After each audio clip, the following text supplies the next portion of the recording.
ओम शांति। आज 22 नवंबर 1972 के अव्यक्त बाप दादा के मधुर महावाक्य शक्ति दल की विशेषताएं। मधुबन निवासियों के सम्मुख बाप दादा के उच्चारे हुए महावाक्य। मधुबन निवासी शक्ति सेना अपने को सदा शक्ति रूप में अनुभव करते हुए चलते हो। गायन ही है शक्ति दल। शक्ति दल के कारण ही बाप का नाम भी सर्वशक्तिवान है। तो ये है सर्वशक्तिवान का शक्ति दल। शक्ति दल की विशेषता है सदा और सर्व समस्याओं को ऐसे पार करें जैसे कोई सीधा रास्ता सहज ही पार कर लेते हैं। सोचेंगे नहीं, ठहरेंगे नहीं। इसी प्रकार शक्ति दल की विशेषता यही है जो समस्याएं उनके लिए चढ़ती कला का सहज साधन अनुभव होगा। समस्या साधन के रूप में परिवर्तन हो जाए तो साधन अपनाने में मुश्किल नहीं लगता है, क्योंकि मालूम होता है कि ये साधन ही सिद्धि का आधार है। शक्ति दल को सदैव हर समस्या जानी पहचानी हुई अनुभव होगी। वे कभी भी आश्चर्यवत नहीं होंगे। आश्चर्यवत के बजाय सदा संतुष्ट रहेंगे। कोई सहज साधन है व जो भी संबंध में बातें आती हैं वे अपने अनुकूल हों। इस कारण संतुष्ट रहें तो इसको कोई संतुष्टता नहीं कहेंगे। जो अपने संबंध में व अपनी स्थिति के प्रमाण अनुकूल न भी महसूस हों तो भी उसमें संतुष्ट रहें।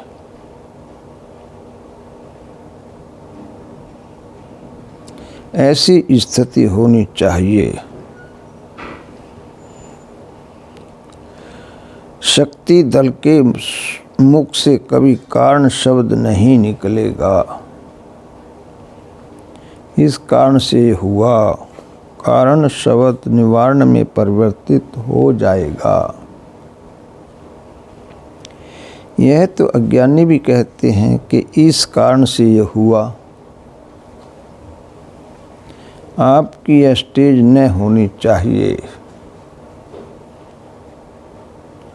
सामने कोई कारण आवे भी तो उस घड़ी उसको निवारण के रूप में परिवर्तन करना है। फिर यह भाषा खत्म हो जाएगी। समय गंवाना खत्म हो जाएगा। 10-20 मिनट लगे व 2 मिनट लगे, समय तो गया ना। उसी समय फौरन त्रिकालदर्शी बन कल्प कल्प इस कारण का निवारण किया था। वह स्पर्श स्मृति में आने से कारण को निवारण में बदली कर देंगे। सोचेंगे नहीं कि यह करना चाहिए व नहीं, यह ठीक होगा व नहीं, यह कैसे होगा। ऐसी भाषा खत्म हो जाएगी। जैसे मकान बनता है तो पहले छत डालने का आधार बनाते हैं। तो पहले वह समय था, अभी तो निराधार होना है। पहले ये बातें सुनने के लिए समय देते थे, पूछते थे कोई समस्या तो नहीं है। कोई संपर्क वाले विघ्न तो नहीं डालते। अब यह पूछने की आवश्यकता नहीं, अब अनुभवी हो चुके हो, तो ऐसी स्टेज तक पहुंची हो व अभी तक ये बातें करती हो कि ये हुआ फिर ये हुआ। इन बातों को कहते हैं रामायण की कथाएं। ये हुआ, फलानी ने ये बोला। रामायण की कथाओं में टाइम तो नहीं गंवाती हो।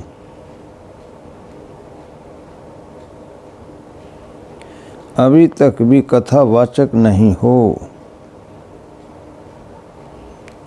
रामायण की कथा भी कोई 1 हफ्ते में, कोई 10 दिन में पूरी करता है।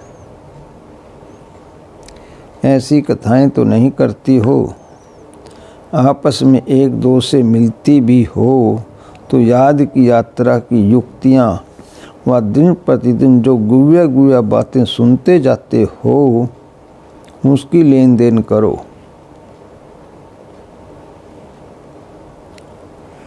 अब ऐसी स्टेज हो जानी चाहिए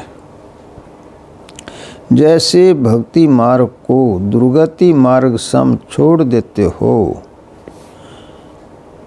अगर भक्ति मार्ग की कोई भी रीति रस्म अब तक भी हो तो आश्चर्य लगेगा ना।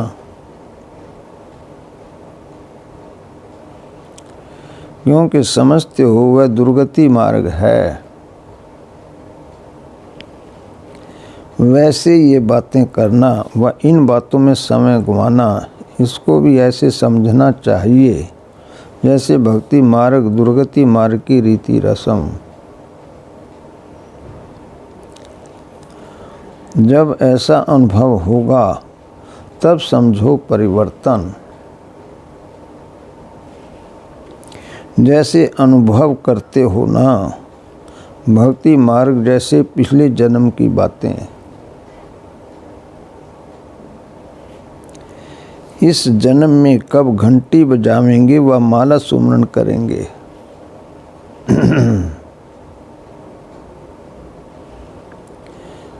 पास्ट लाइफ पर हंसी आवेगी। वैसे ये भी क्या है, अगर समझो किसी के अवगुण व ऐसी चलन का सुमरन करते हो तो ये भी भक्ति हुई ना। जैसे बाप के गुणगान,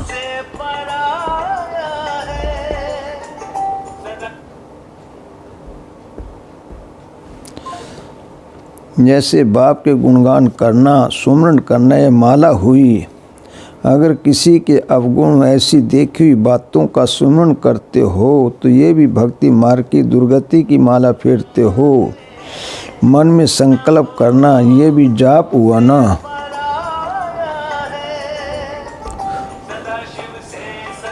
जैसे ये अजपा जाप करते रहते हैं वैसे संकल्प चलते रहते हैं, बंद नहीं होते।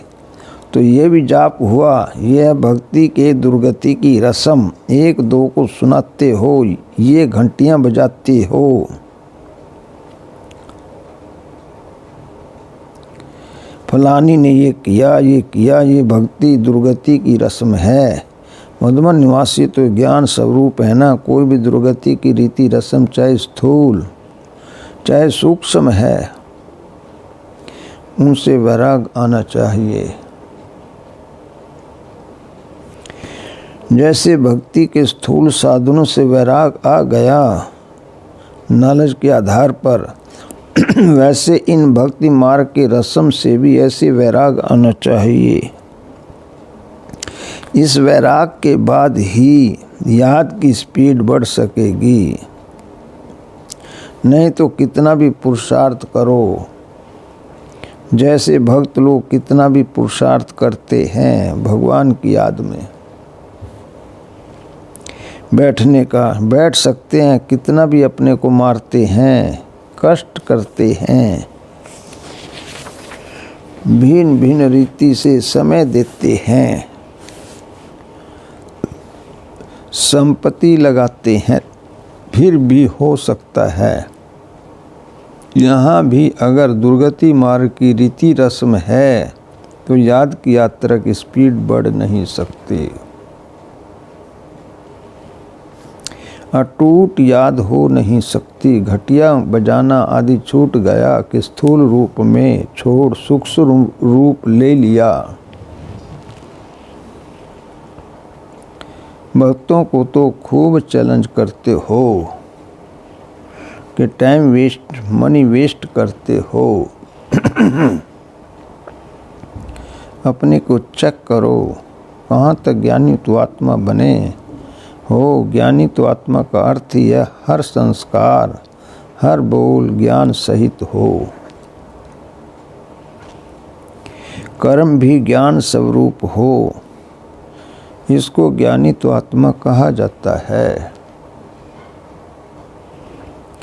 आत्मा में जैसे जैसे संस्कार हैं वे ऑटोमेटिकली वर्क करते हैं। ज्ञानी तो आत्मा के नेचुरल कर्म बोल ज्ञान स्वरूप होंगे। तो अपने को देखो, ज्ञानी तो आत्मा बने हैं। भक्ति अर्थात दुर्गति में जाने का जरा भी नाम निशान न होना चाहिए। जैसे आप लोग कहते हो जहाँ ज्ञान है वहाँ भक्ति नहीं, जहाँ भक्ति है वहाँ ज्ञान नहीं। रात और दिन की मिसाल देकर बताती हो ना। तो भक्तिपन के संस्कार स्थूल व सूक्ष्म रूप में भी न हों। ज्ञान के संस्कार भी बहुत समय से चाहिए ना। बहुत समय से अभी संस्कार न भरेंगे तो बहुत समय राज्य भी नहीं करेंगे। अंत समय भरने का पुरुषार्थ करेंगे तो राज्य भाग्य भी अंत में पावेंगे। अभी से करेंगे तो राज्य भाग्य भी आदि से पावेंगे। हिसाब किताब पूरा है जितना और उतना। मधुबन निवासियों को तो लिफ्ट है और एक्स्ट्रा गिफ्ट है,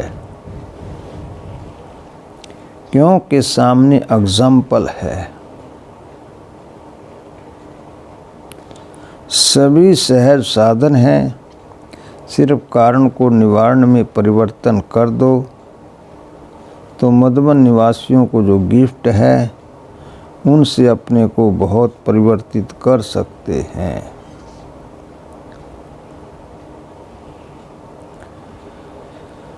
सदैव आपके सामने नियमित बनी हुई मूर्तियां एग्जाम्पल हैं। शक्तियों का संकल्प भी पावरफुल होता है, कमजोर नहीं। जो चाहे सो करें, ऐसे को शक्ति से ना कहा जाता है। यहाँ तो बहुत सहज साधन है, काम किया और अपने पुरुषार्थ में लग गए। मधुबन निवासियों से ही मधुबन की शोभा है, फिर भी बहुत लक्की हो। अपने को जानो न जानो फिर भी लक्की हो, कई बातों से बचे हुए हो। स्थान के महत्व को, संघ के महत्व को, वायुमंडल के महत्व को भी जानो तो एक सेकंड में महान बन जाएंगे। कोई बड़ी बात नहीं, माला फिक्स नहीं है, सभी को चांस है। अब देखेंगे प्रैक्टिकल में क्या परिवर्तन दिखाते हैं। उम्मीदवार तो हो ना। अच्छा, ओम शांति।